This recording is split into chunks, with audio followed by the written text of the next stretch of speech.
We begin tonight on this historic day here in the nation's capital. For the first time in the history of American democracy and the first Congress of 1789, the Speaker of the House has been removed from his position as the leader of the chamber.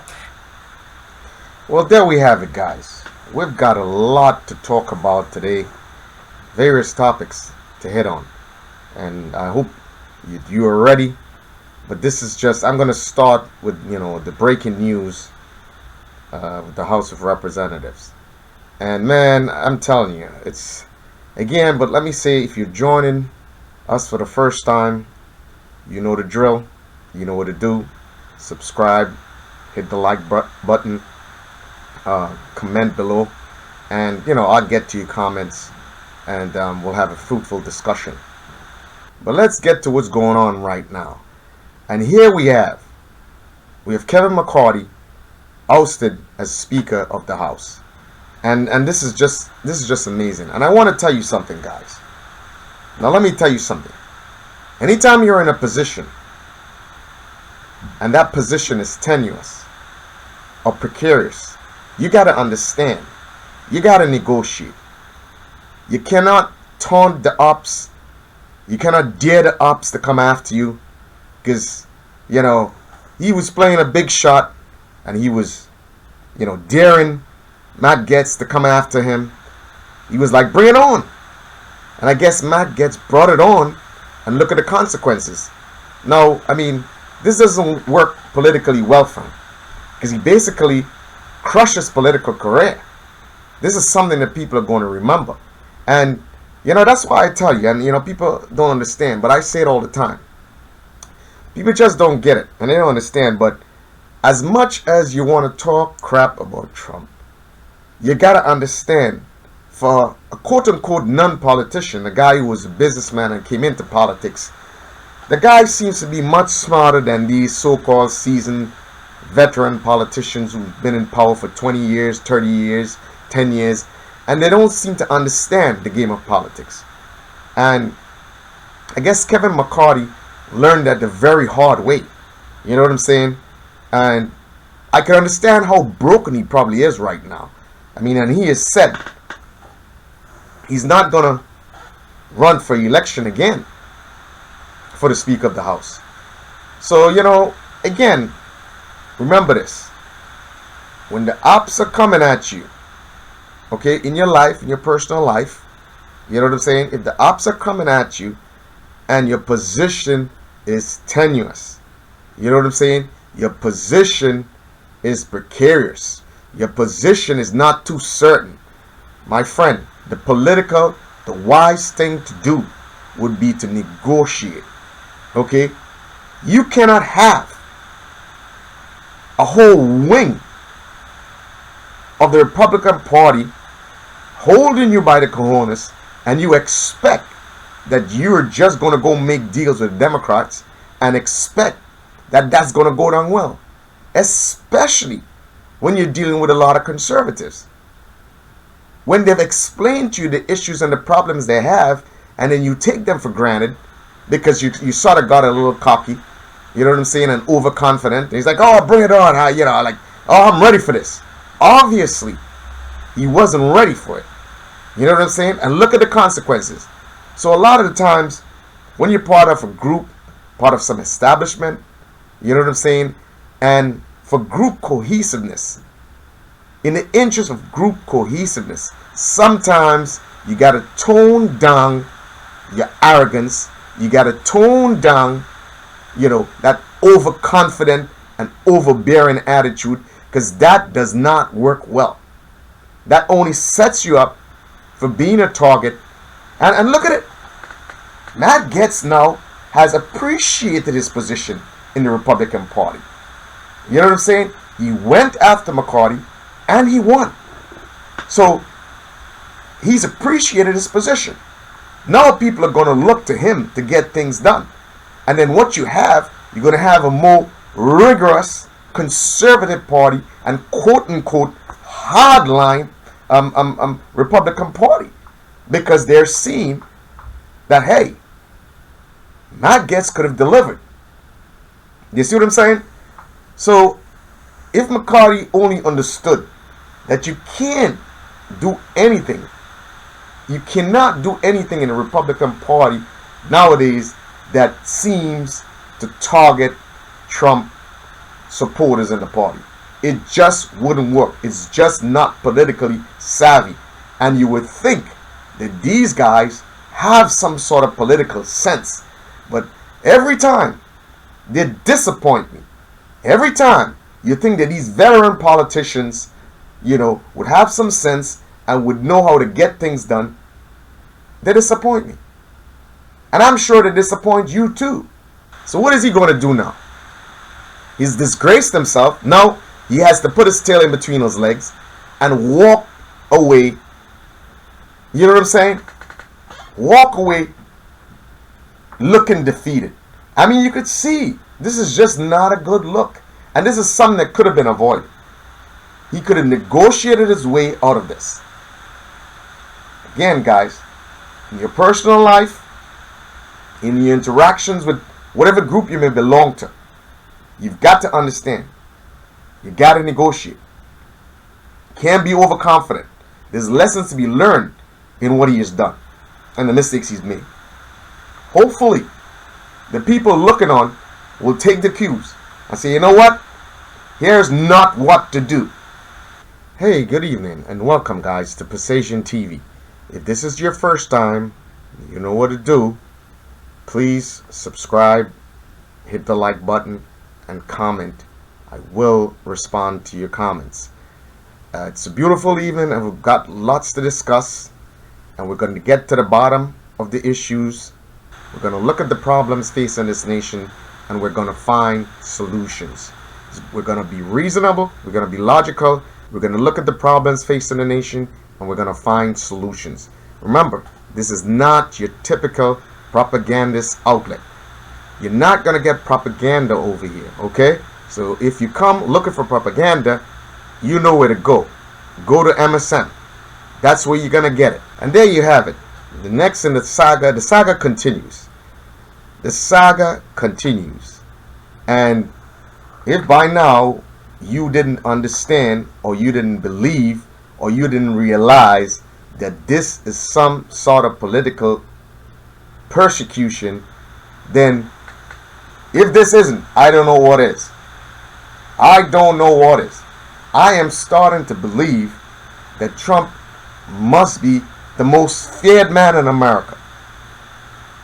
That's the only conclusion that I can come to. That he must be the most feared man in America in politics. Because I don't understand why, from every different angle, this man is being sought at to be destroyed, to be diminished, and he's being attacked left, right, and center.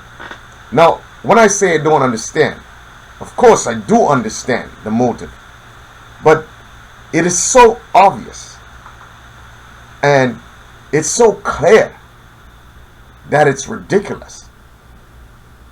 I mean, there's no shame in it.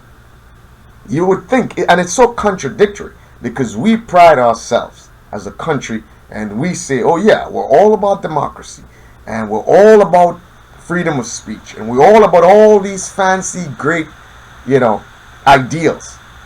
And yet still, this is what you see is being done to this man. And the only reason this is being done to him is to destroy him politically. And I can understand, okay, you go after him politically, you want to destroy him politically, but this is not just political. This is something that is being done to use him as a sort of example, to say, okay, this is what is going to happen to you. This is basically a warning. This is basically a public service announcement that, hey, if you challenge the power structure, if you dare try to change the prevailing order of things, then this is what is going to happen to you. We're going to come after you. We're going to destroy you. We're going to attempt to destroy your family. We're going to attempt to destroy your business. Which part of this is American? Which part of this is American? Unless what we were saying and the ideas that we pretended to hold dear was just a game and was just a show. And what is interesting and what is amazing, and I understand why they're doing it. I understand why that they specifically chose, Georgia, and they chose New York. Well, we understand, especially New York. Okay, we understand why they chose the people. The people they chose to bring this against Mr. Trump. That is not an accident. It was pretty strategic. You understand? And of course, the simple-minded may not understand, because everybody's like, oh, let's get Trump. Oh, Trump is a racist. Let's get Trump. So those people would be easily fooled by what's going on. But the man of average intellect, it's so blatant and so clear. The man of average intellect, if he would have just paused for a second and take a look at what is happening, he would say, no, something is not right here. Something is not right here. So there you go. You have an attorney general, okay, who's elected, right? And you would think logically that she would try to represent the interests of the people of our community, right? But instead, what does she do?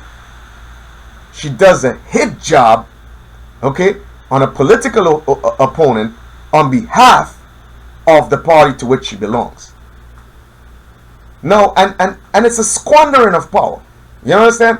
There you have, black folks are doing well, and of course it contradicts all the this system is rigged and this system is against black folks. But yet still, look at the position she has.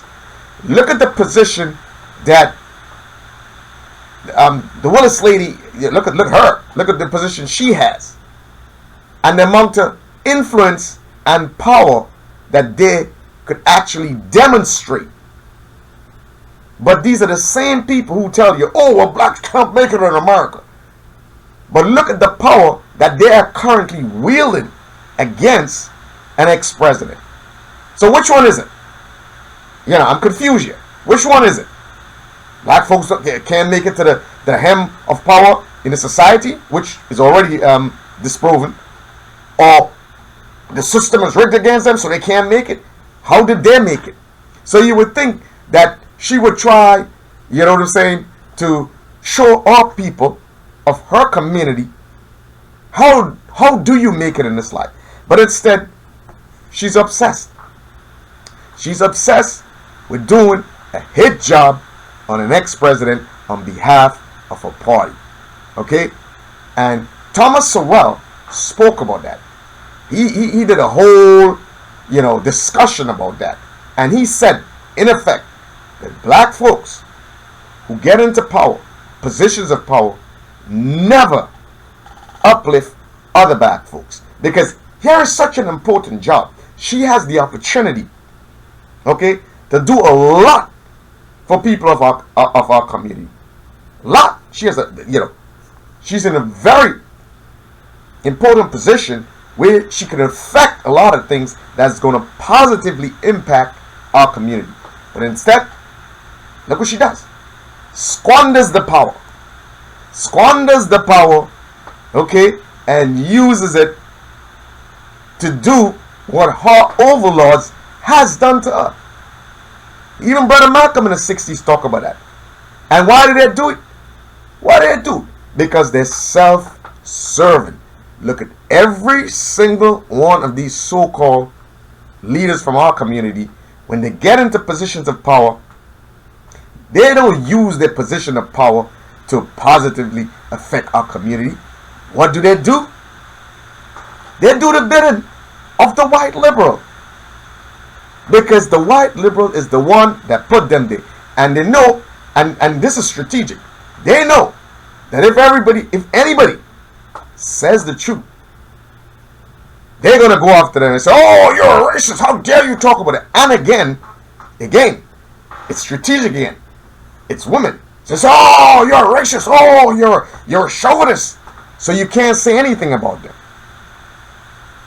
So this is not an accident. This is not an accident. But an average thinking guy like me, we look and say, this makes a lot of sense what they're doing. And this is the reason why they're doing what they're doing. But some of us are so drunken and seduced with the whole, oh, Trump is a racist. We're like, yeah, he has been created as an effigy. Okay? They have created a racist effigy in Trump and says, oh, we gotta get him, yeah, for all the years and frustration that we were enslaved. Trump is the one who did it. Of course. That's the whole plot. And let me break it down to you. Because this is so simple and this is so clear that a 2-year-old kid could figure this out. And I ask a simple question. Why does one set of white people say, look, I'm not the racist. This guy down there, he is the racist. I'm not the racist. He is the racist. But let's think about it carefully. Does any white man, okay, calling Trump a racist, do you think they really care whether or not Trump is a racist? Do you actually believe that they believe that Trump is a racist? Or they care that Trump is a racist? Is it going to have any impact on their lives whether or not Trump is a racist? Is it going to change anything for them in America? No, it's not. So then you have to ask yourself the simple question. Why? Why would they ensure, okay, that Trump being a racist is propagated all over the media? Constantly, when it's not, whether he's, let's say he was racist. Whether he's racist or not does not impact them. So you got to ask yourself, why are they doing it? Well, I'll tell you why. Simple logic. The only value in one set of white people calling another set of white people racist, or any person or group calling Trump a racist, know that it's not going to affect their lives personally. The only value in doing that is one value. And that value is to rile up black folks to vote for those who are calling the other set the racist. That is the game. That's the only value. Because they could care two hoots whether Trump is a racist or not. It is not going to impact their lives. Okay? And don't fool yourself. It's not like they love you so much. Like, oh, we love black folks. Oh, yeah, we're going to fight for them. We're the champions of social justice. We're the champions. And we care so much about black lives. No, you don't. No, you don't. It's all strategic. It is all a game. And the only reason they play that game is not because they love you or they care about you. None of that. It's because they want to rile you up, because they know many of our folks are emotional about it. They know many of our folks, rightfully so, are saddened by the history of slavery. And every time they use, and of course, there's the leadership in our community. They're complicit. They're complicit. And Brother Malcolm told us, they're complicit for token appreciation. Let's get to that piece of clip, and you're going to see what I'm talking about. There are many whites who are trying to solve the problem, but you never see them going under the label of liberal. That white person that you see calling himself a liberal is the most dangerous thing in the entire Western Hemisphere. He's the most deceitful. He's like a fox. And a fox is always more dangerous in the forest than the wolf. You can see will fool you. He comes at you with his mouth shaped in such a way that even though you see his teeth, you think he's smiling. You take him for a friend. And you see, there it is. There it is. Brother Malcolm warned black folks since in the 60s. Almost 60 years ago. He warned them. And it's so funny. What he said in the 60s is as applicable, even more applicable today than it has ever been. And he said it. He said, there are many people who are trying to solve the problem. And back then it was a problem of social justice and race and stuff like that. And I gotta tell you, what I see happen in 2020 is just, if you look at what happened in the 60s, you understand? At the height of the race riots and all of that sort of stuff. And, you know, Malcolm and Martin Luther King. And you would realize that the playbook that was used by the white liberal in the 60s is the same playbook that was used in 2020. It's unfreaking believable. And it worked. It worked effectively. So Malcolm was saying, that white liberal, okay, this is what he does. He pretends to be your friend. So he doesn't make you feel that he doesn't give you open hostility. He smiles. He makes you believe that he's a friend. And then you let your guard down. And then what happens? That's when he strikes. And that is exactly what is being done currently.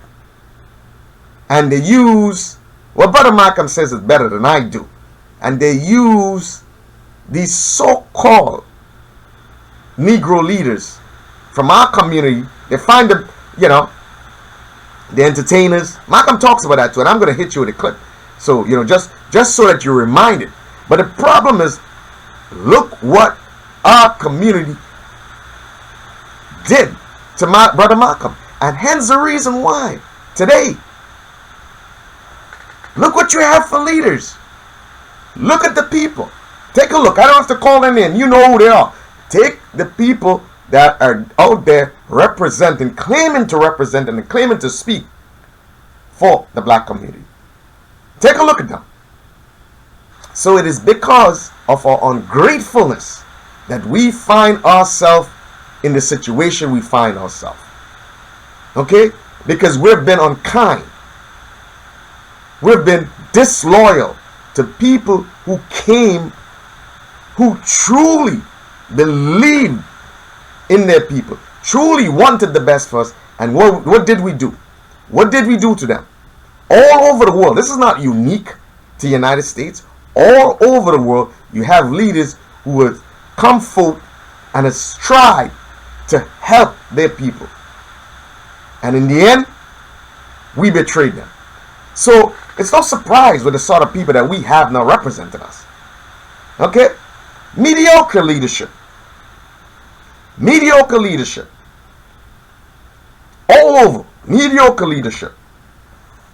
Let's take in a little bit more from Brother Malcolm, because we need to be reminded. Because those who forget their history, are doomed to repeat it. Okay?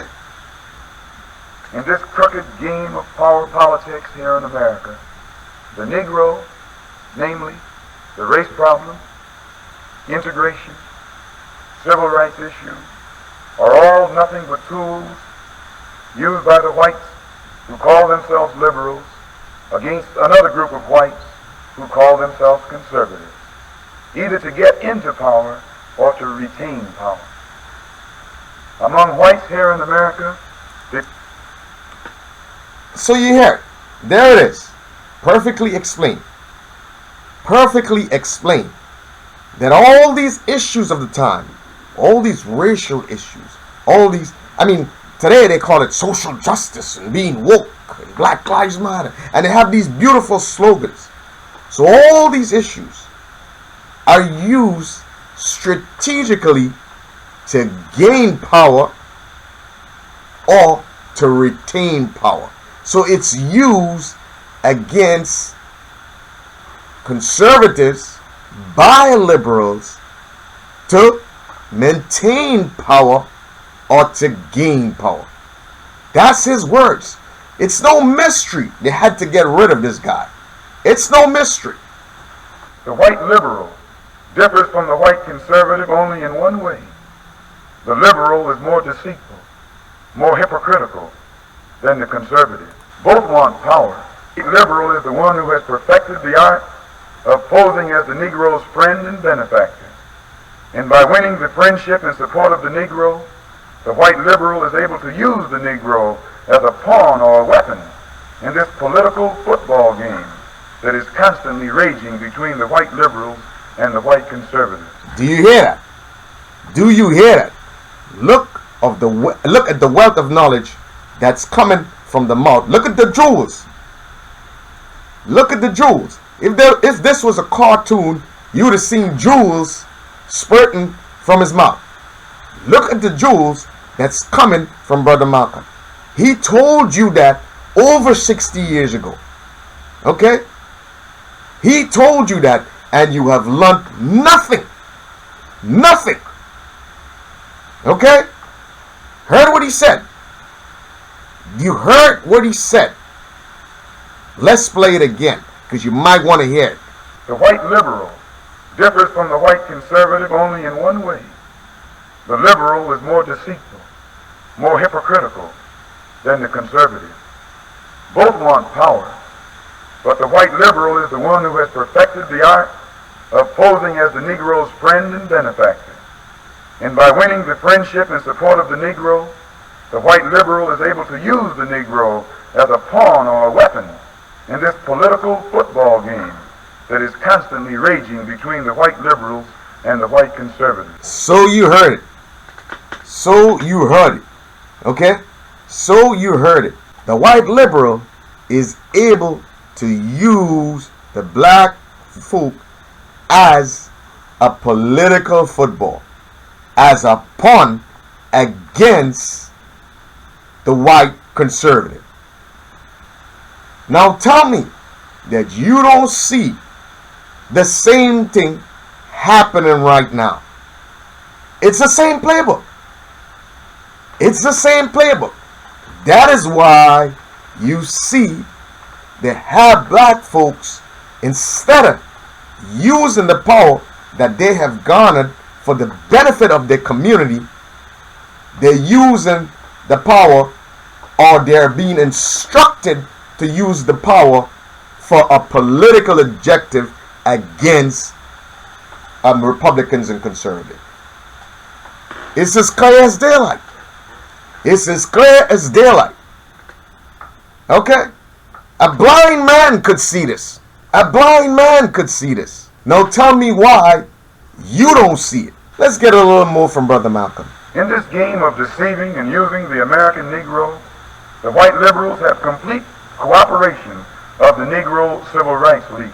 And here the brother goes on to explain how the Negro leader is being used, or how the black folk are being used. And here the brother goes on to explain how leaders of our community are being used in the whole political game. Civil rights.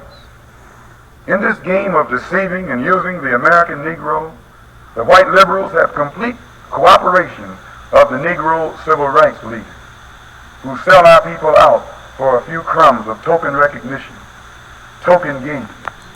Does it sound familiar? Does it sound familiar to you? 2020, all the social justice warriors, all the so-called leaders of our community, all the rap stars, all the entertainers, all the church leaders, it's right there. Open your eyes and you'll see. And he says it. What did they do it for? For acceptance, for self-aggrandization. Not because they love our community, not because they're being strategic and they want to get into positions of power so they can help our community. No, for self-aggrandization. personal gain. Okay? And I already told you, Thomas Sowell has said that black folks, now you may be, a lot of you may be wondering, who's, I don't know Thomas Sowell, who's Thomas Sowell? Well, he's only one of the preeminent black intellectuals in America. Okay? But nobody's going to listen to him. You're not even going to hear about him. You see who they promote? Look at the people they promote. Okay? Some of the most dunce so-called leaders in our community are the ones that they give the platform to help deceive us. You're not going to hear about a Thomas Sowell. You're not going to hear. And I highly recommend, if you want to understand what is happening in America, you need to go check it out. Go check out Thomas Sowell. Okay? And he breaks down, pretty much, dissects what's going on in America. The position of the black man in America. The position of the white man in America. And you're gonna have a different perspective when you listen to Thomas Sowell. Okay? Stop listening to CNN.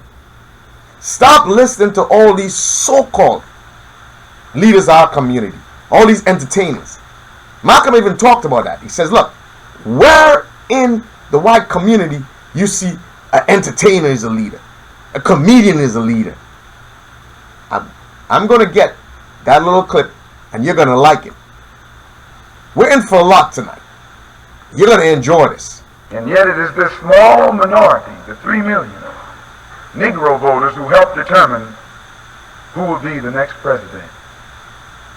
If who will be the next president can be influenced by 3 million Negro voters. Again, nothing has changed.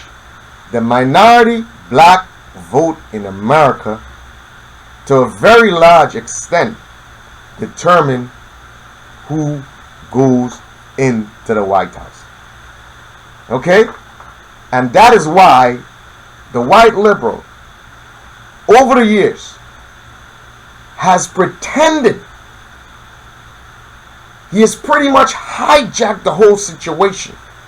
And through the mainstream media, and we have to understand a little what happened subsequent to the 60s. So he came in, okay? The Democrats came in and sucked up the black vote, okay? And said, look, I will give you this, but you got to promise me you're going to vote for me. Okay? And that is exactly what is happening. But I'm telling you, people are wising up. People are wising up. People are seeing what is taking place.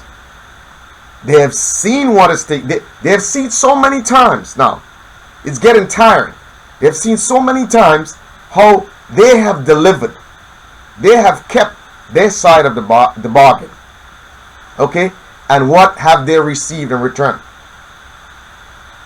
What have they received in return? Look at it. We had a vice president. Oh, she's African American. Oh, she's African American. She's African American. That was the biggest theme in 2020. Vote because she's African American. Now explain to me what this African American has done for African Americans after gaining power. Explain to me. Someone tell me. Here it is again. Brother Malcolm breaking it down and showing us how these quote-unquote leaders, they used a bunch of them in 2020. You know who they are. Your beloved entertainers. Your beloved Hollywood stars. Your beloved musicians. Your beloved basketball players. They were all used in 2020 to rile you up and get you to vote for the white liberal and the Democrats. Okay? Remember, he's a fox. And the fox always gets the lamb chop on his plate. Listen to the brother again. I just told you a little while ago, these leaders that they call leaders, this included Lena Horne, this included Dick Gregory, and this included comedians, comics, trumpet players, baseball players. Show me in the white community where a comedian is a white leader. Show me in the white community where a singer is a white leader, or a dancer or a trumpet player is a white leader. These aren't leaders. These are puppets and clowns that have been set up over the white community and over the black community by the white community, and have been made celebrities and usually say exactly what they know that the white man wants to hear. And there you have it. There you have it. Every time I listen to this man, I understand why they had to do what they did to him. You could not have a man who understood the problems of the African American in America continuing to say the things that he has said. That is why nobody today could ever be honest about the politics of the black man in America. No one. And they know, all the so-called leaders, they know the game. They know the fix. They're not going to tell you the truth. And as Brother Malcolm said, they're going to tell you what they know that the elitists in Hollywood, that the elitists in their communities want to hear. And the liberal Democrats, they know they can count on these entertainers and these athletes and these musicians. Because you know why? You know why? They know they can call on them at a moment's notice to rally the cause of the black folk, to vote against the racist conservative, or to rally the cause so we can be woke and we can talk about social justice. They know they can call it them because they know that the day that they don't respond to that call by the white liberal is the day that they are going to lose their jobs. And they're scared to death of losing their jobs or the little positions they have, as entertainers. They know. So they play along with it. Okay? These people are charlatans. Okay? They are, in some respects, traitors to their community. Okay? And you know what's funny? All these so-called rappers and this is the crazy part of it. Look at these so-called rappers say, oh, we're street smart. Oh, we're big-time drug dealers. Or we're street smart. Or we're this and we're that. And they talk so much crap about how street smart they are. And then they themselves get hoodwinked in the game. Okay? They get hoodwinked in the game. They get bamboozled in the game. But yeah, we're street smart. Yeah, we know what the streets, and talking all that crap about knowing about the streets. And they're the ones that sell out our people for token appreciation. Okay? They're the ones that sell us out for token appreciation. Because they want to be part of the club. They want to schmooze with these people. You know what I'm saying? Like, yeah, I'm right. Let me schmooze and, hang out with Hollywood elites. Oh, look at me. I wear a big ass chain. Yeah. Yeah. And this is why, Dave Chappelle is one of my favorite comedians. I mean, the guy's amazing. And he's not just a comedian. He makes political statement through his comedy. And I think he's so brilliant. You understand? And we're going to get into a little topic here now. And, it's about the prisoner that escaped from South Korea and went into North Korea. And for some reason, they held him for a month? And pretty much, in about a month, he was given back to the United States. Now, I guarantee you, okay, if this was a white American, he would not have been back in a month. Okay? And this just testifies to what Dave Chappelle says. And I want you to take a look at this. Okay? And you'll see what I'm talking about. Let's take a look at this. I'm serious. One time racism saved my life, man. I was on a plane. I was coming from overseas, and I don't know how this guy got a machine gun on the plane, bro. He stood up, man. He said, "Everybody, get on the fucking ground. Nobody look at my face." I started freaking out. Because he was Chinese. I was like, why is he talking like that?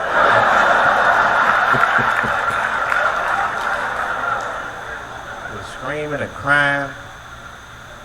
I was the only brother on the plane. Well, I thought I was the only brother. I looked over. There was one other black dude. He was from Nigeria. I looked over at him. He was looking right in my face. Man. He didn't say 2 words to me. He just looked at me. He was like...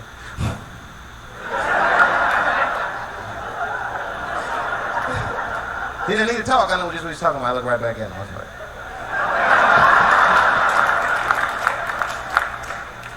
Some white dudes on the front of the plane seen us. They were like, oh my God.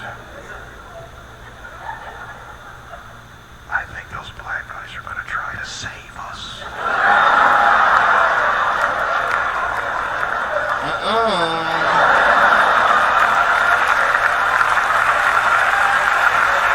We were just communicating that we understood the situation. We were both seeing the same thing. What we understood was simple. Terrorists don't take black hostages. That's the truth. I have yet to see one of us on the news reading a hostage letter. They is treating us good. We all chilling and shit. I'd like to give a shout out to Ray Ray and Big Steve and Central Newport.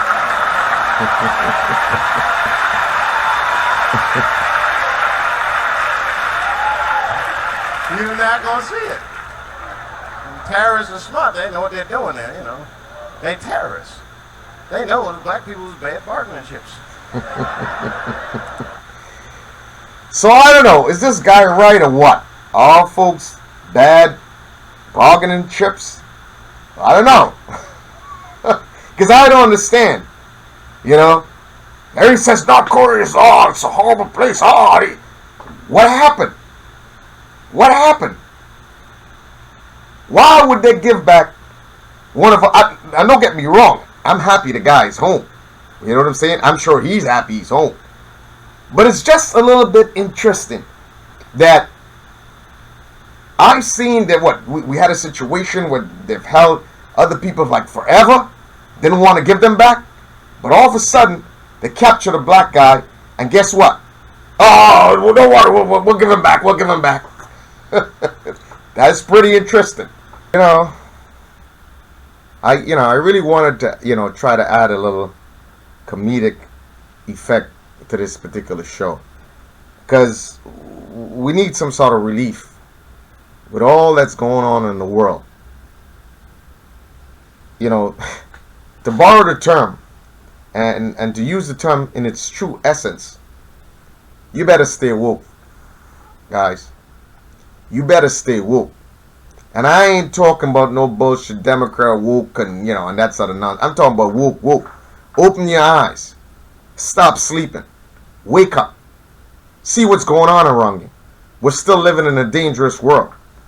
There's still a war in Ukraine. That the future of which we're not even certain. Okay? There's still a lot of complication in this world. There's still the possibility that a lot of things could go wrong. We have a crazy migrant crisis on our hands. Okay? That New York City is dealing with. We had flooding that we couldn't even take care of, that we're dealing with. So, as I said, you gotta stay woke. You gotta open your eyes. If you're sleeping, you gotta wake. You gotta wake up. You gotta see what's going on around you.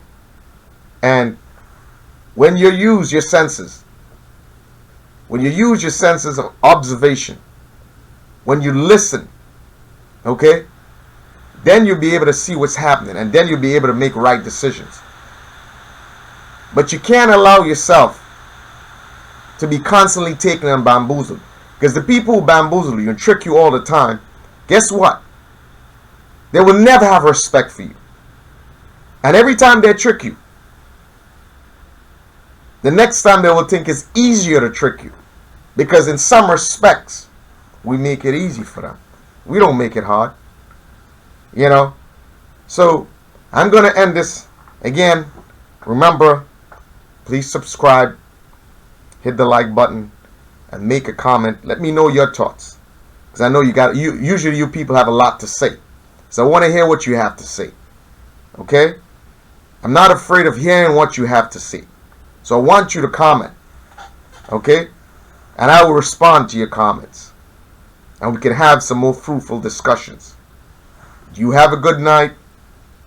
Don't sleep too much. And if you sleep, just sleep enough so that you can be woke tomorrow. Take it easy.